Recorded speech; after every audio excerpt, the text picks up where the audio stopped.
Magandang umaga po sa bawat isa sa inyo. Welcome back to our 365 Daily Devotions. Gusto po munang batiin ngayong umaga si Sir Norberto and Mrs. Mary Ann V. Hello po sa inyo. Patuloy po kayong pagpalain ng ating Panginoon sa pamamagitan ng ating mga pag-aaral ng Salita ng Diyos. Natutuloy po natin yung ating series patungkol po sa walking in obedience. Tayo po ay tinawag ng Diyos upang maging mga masunurin. Tawag po sa atin disciples. Pag Christian ka, disciple ka. Ibig sabihin ng disciple, tagasunod. Hindi po tayo tinawag ng Diyos na tagapakinig lamang. Hindi tayo tinawag ng Diyos na taga-aral lamang ng salita ng Diyos. Tinawag po tayo upang maging tagasunod. So, I hope and pray that all of us will grow in our obedience to God. Ngayon, pag-aaralan po natin ngayong umaga patungkol po sa Acts chapter 5 verse 29. Mga Gawa 5:29. Ito po ang sinasabi. Peter and the other apostles replied, "We must obey God rather than human beings." Sa Tagalog po, ngunit sumagot si Pedro at ang mga apostol, "Kailangan sa Diyos kami sumunod. Sumunod sa halip na sa mga tao." Now, maraming pagkakataon po sa ating buhay, maraming sitwasyon. No? Malalagay tayo sa mga sitwasyon na kailangan nating mamili kung sino susundin natin, si Lord ba o yung mga tao. Kasi marami talagang corruption dito sa mundo eh. May corruption sa opisina natin, may corruption even in the family, even in the church, even in the government, na minsan yung superior natin may mga principle, may mga gustong gawin na hindi akma bilang Kristiyano, no? Talagang sasagasaan yung mga prinsipyo bilang Kristiyano. At itong mga talatang ito very much applicable to each of us. We must obey God rather than human beings. Yung unang katuruan po natin ngayong umaga, our loyalty belongs to God alone. Yung ating katapatan, ito ay para lamang sa Panginoon. Kaya kahit ano pong sitwasyon ng ating buhay, we only have an audience of one. Para pong sa teatro, no? Isipin niyo po yung buhay natin na isang teatro. Para merong gumagawa tayo ng pelikula. Pero ang audience natin, si Lord lang. Yung Diyos lang, no? We have an audience of one. Sa teatro po kasi, you have to please all the people. Pero sa totoong sa reality, we only have to please one. Kailangan lang nating mapasaya yung Diyos. Natutuwa ba si Lord sa ating mga desisyon? So, we must obey God rather than human beings. Other translation ito, kung i-translate natin ito sa devotion natin na ito ngayon, we must please God rather than human beings. Isa lang ang pasasayahin natin. Isa lang dapat ang natutuwa sa atin, si Lord lang.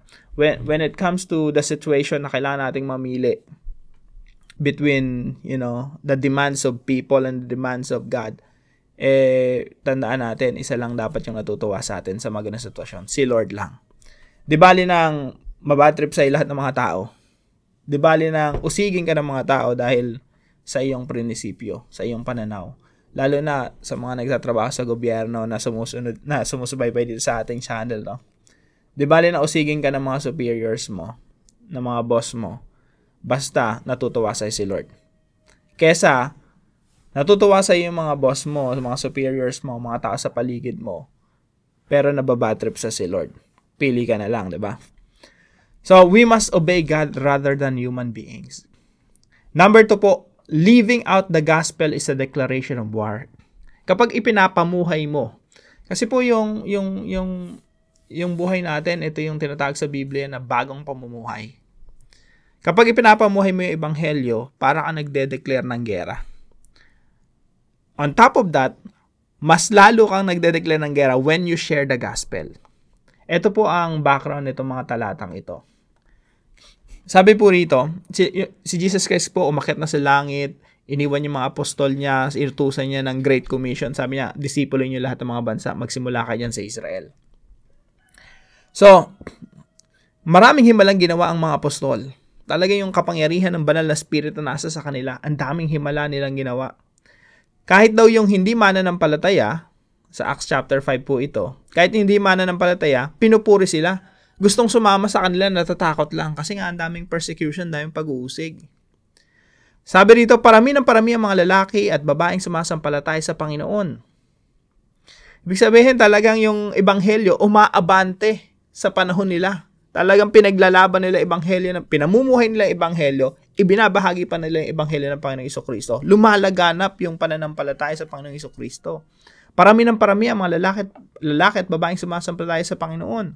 Sobrang popular nila, sobrang natetreten yung liderato ng templo during that time. Kasi sabi dito, dinadala sa mga lansangan ng mga may sakit, inalalagay sa mga papag, banig, upang pagdaan ni Pedro ay matamaan lamang ng kanyang anino ang ilan sa kanila. Ganun sila kapopular. Yung maglalakad lang sila Pedro, yung mga apostol, yung mga tao nilalagay yung mga may sakit doon sa gilid ng dadaanan nila. Ang thinking nila, madaanan lang sana kami ng anino lang. Ganun kapopular sila. Madaanan ng kanyang anino ang ilan sa kanila. Tapos dumating din ang maraming tao mula sa makaratig bayan ng Jerusalem. Dala ang kanilang mga may sakit. Pinapahirapan naman sa mga espiritu. At ang sabi po rito, at gumaling silang lahat. Ganon kamakapangyarihan ng Diyos sa pamamagitan ng banal na espiritu na kumikilos sa kanila. Now, dahil po dito, labis na nainggit ang mga apostol at nainggit sa mga apostol ang mga pinakapunong pare at mga Saduseo. Ang ginawa nila, pinaaresto, pinakulong sila. Pero verse 19, sabi rito, binuksan ng anghel ng Panginoon ang bilangguan. Tapos inutusan sila. Pumunta kayo sa templo at ipahayag sa mga taong lahat ng bagay tungkol sa bagong pamumuhay na ito. Ang maganda rito, pinipreach nila yung gospel, yung bagong pamumuhay, ipinamumuhay nila. At the same time, binabackupan sila ng kapangyarihan ng Diyos. Pati anghel, ginagamit ng Diyos para palayain sila sa bilangguan. Now, itong mga Pariseo, Saduseo, pinakapunong pari, pinatawag sila. Pinakuha sila sa bilangguan, wala na pala sila doon. Sabi po rito, nakasusi pang mabuti yung pintuan. Pero wala na sila sa loob. Nakatakas na sila, pinatakas na sila ng anghel. Hanggang sa naalaman nila na sila nagtuturo sa templo, pinadakip ulit sila, iniharap sila sa liderato ng templo. At dito na po sila nag-usap. Sabi ng mga pinakapunong pari, hindi ba't mahigpit namin kayong pinagbabawalang mangaral sa pangalan ng Jesus na yan? At dito po sila sumagot, sa Diyos kami dapat sumunod at hindi sa tao. Totoo, liderato sila, mga superior sila, mga boss sila ng mga panahon na ito. Pero kapag nag-conflict yung Diyos doon sa mga liderato, mga human beings na ito, we have to obey God rather than man. So sa mga ganitong pagkakataon, it's like declaring war. Nagde-declare ka ng gera. Subukan mo ipamuhay ang ebanghelyo sa politika. Subukan mo ipamuhay ang ebanghelyo sa larangan ng pag-arte bilang artista. Tapos meron ka mga Christian conviction. You're trying to please God in the film industry, in the government. Talagang declaration of war.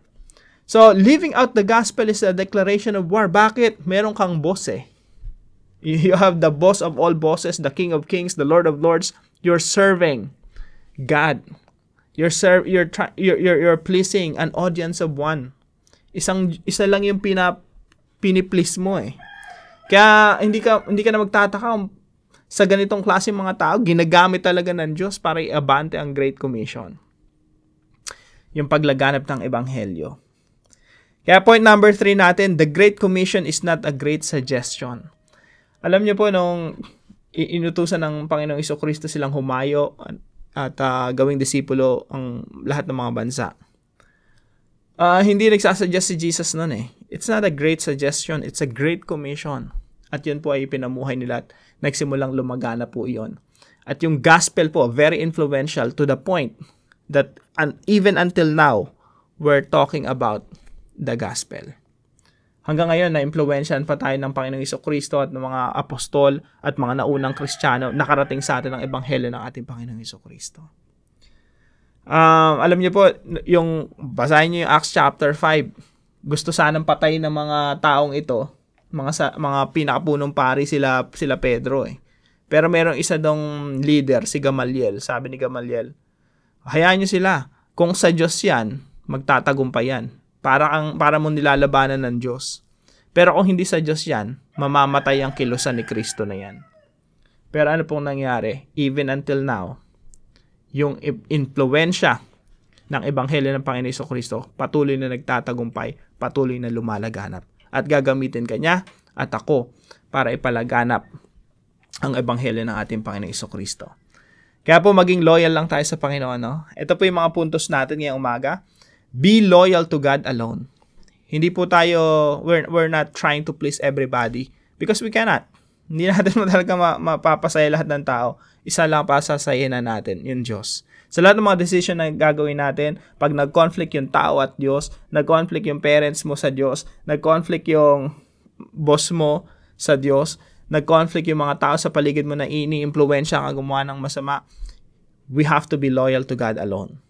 Gusto mo mabago yung mundo, mabago yung paligid mo, magkaroon ng kaayusan sa komunidad natin, be loyal to God alone. Diyos lang ang pinaparangalan natin, pinapasaya natin. And number 2 po, embrace inconvenience. Tayo mga Kristiyano, yakapin na natin yan, inconvenience. Kasi it's really inconvenient to become a Christian. Become a follower of the Lord Jesus Christ. Huwag nating isipin na kahit kaunti lang, no, naisipin natin na comfortable sumunod sa ating Panginoon Jesucristo. Sabi ko nga sa isang devotion natin nakaraan, no, Christian life is not walk in the park.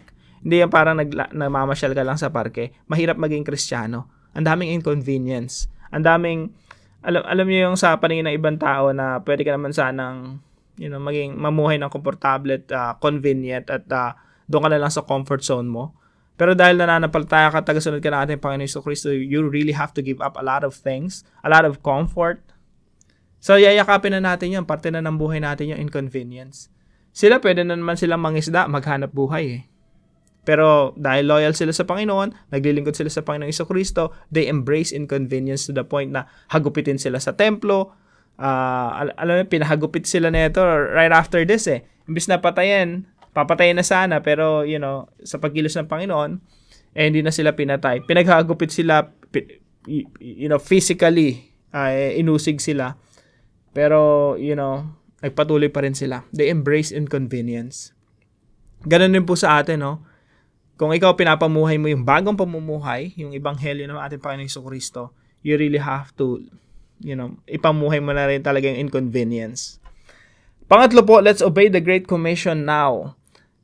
Dito po sa tema natin ngayon, no, walking in obedience. Huwag nating isipin na kailangan mong, isa-isahin yung mga utos ng Diyos sa Biblia. Hindi po. Ngayon pa lang, may mga pinag-uutos na sa atin ng Panginoon na kailangan i-apply na natin. Let's obey the Great Commission now. Tanong po, umaabante po ba sa buhay natin ang Ebanghelyo ng ating Panginoon Jesucristo? Nagpapagamit ba tayo sa Kanya upang maibahagi ang Ebanghelyo ng Panginoon Jesucristo sa mga tao sa paligid natin? Naipapamuhay ba natin ang Ebanghelyo ng ating Panginoon Jesucristo? Something to ask ourselves. Nagkakaroon ba ng gera sa ating mga buhay? No, are we declaring war against sin, against, yung influence of Satan sa pamilya natin, sa mga kaibigan natin, sa mga tao sa paligid natin? Are we declaring war against the influence of Satan? If we live out the gospel, if we share the gospel, we are declaring war. Pag wala ka sa gera, you're not living a Christian life. Ganun lang po kasimple nun. Anong ginagawa mo? Tayo pa yung mga sundalo ng ating Panginoong Jesucristo. If you don't obey the Great Commission, malaking disconnect. Parang, what's going on? There's something wrong. So, be loyal to God alone, embrace inconvenience, and obey the Great Commission now. Para po sa ating discussion, what can you do today to advance the Great Commission of the Lord Jesus Christ? Anong pwede mong gawin ngayong araw para umabante ang Ebanghelyo ng Panginoon Jesucristo sa pamamagitan ng iyong buhay? Sasagutin po natin yan sa ating mga discussion group. At para naman po sa ating panalangin, kausapin natin si Lord. Lord, hingi tayong tawad sa Kanya. No? Forgive me for being a lazy soldier of Christ. Jesus gave His all So I want to give my all in return. Do not allow me to neglect my duty as a servant of the gospel, a soldier of Christ, who ought to advance your territory here on earth. Conquer me, my family, and my friends with your unstoppable gospel. Rule over us. Use me mightily, that I may share the gospel without fear or hesitation. Let me be your productive and faithful missionary. In Jesus' name, amen and amen. So salamat po sa bawat isa sa inyo na sumusubaybay at marami po sa atin sumusuporta dito sa ating gawain. Maraming salamat po sa bawat isa sa inyo. At kung meron po kayo natutunan sa devotion po natin na ito, ipalam nyo lang po sa comment section right below this video. And please share this devotion to your family and friends. Pagpalain po kayo ng Panginoon. See you po tomorrow 5 a.m. dito sa ating daily devotion.